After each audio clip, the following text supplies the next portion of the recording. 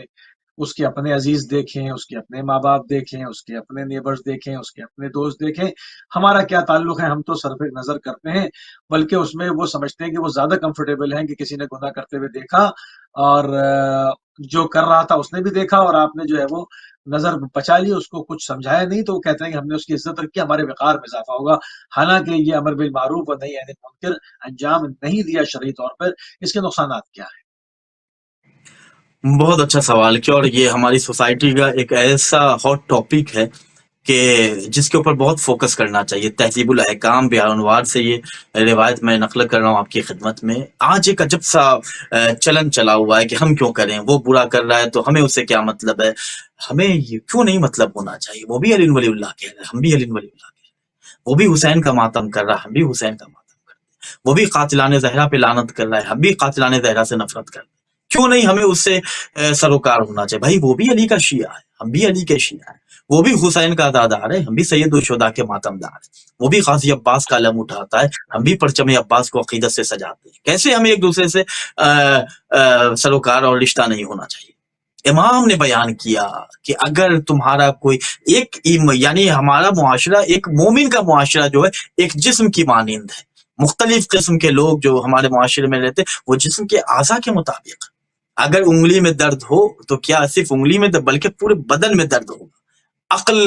درد کا احساس کرے. تو اگر ہمارے معاشرے میں اگر برائیاں عام ہو رہی ہیں، امر بالمعروف ختم ہوتا جا رہا ہے، تو ہر شیعہ پر واجب اور ضروری ہے کہ امر بالمعروف کرے، نہیں عن المنکر کرے. جس معاشرے میں امر بالمعروف اور نہی عن المنکر ختم ہو جائے، پھر اس معاشرے کو تباہی سے کوئی نہیں بچا سکتا، اس معاشرے کو پھر مصیبت سے کوئی نہیں بچا. میں روایت بیان کر رہا ہوں، میں اپنی بات کیا، امام رضا علیہ السلام بیان کرتے ہیں کہ میرے جد رسول خدا صلی اللہ علیہ وآلہ وسلم نے فرمایا کہ جب میری امت امر بالمعروف چھوڑ دے، یعنی نیکی کا حکم دینا چھوڑ دے، نہیں عن المنکر یعنی برائی سے روکنا چھوڑ دے، یعنی ایک دوسرے کو اچھی باتوں کی تعلیم نہیں دے، برائیوں سے نہ روکے، یعنی ہر آدمی بڑی ذمہ ہو جائے کہ میں کیا کروں، میں کیوں ٹوکوں، میں کیوں روکوں، میرا اس سے کیا رشتہ ہے. تو رسول خدا بیان کرتے، امام کا کہنا ہے کہ میرے جد پیغمبر اکرم نے بیان کیا کہ جب ایسا وقت آئے گا کہ میری امت کے لوگ نیکی کا حکم دینا چھوڑ دیں گے، برائیوں سے روکنا چھوڑ دیں گے، تو اس وقت خدا کا عذاب ان پر نازل ہوگا، اور یہ عذاب بغیر اناؤنسمنٹ اور اعلان کے آئے گا. آج جو ہمارا معاشرہ مصیبتوں میں گرفتار ہے،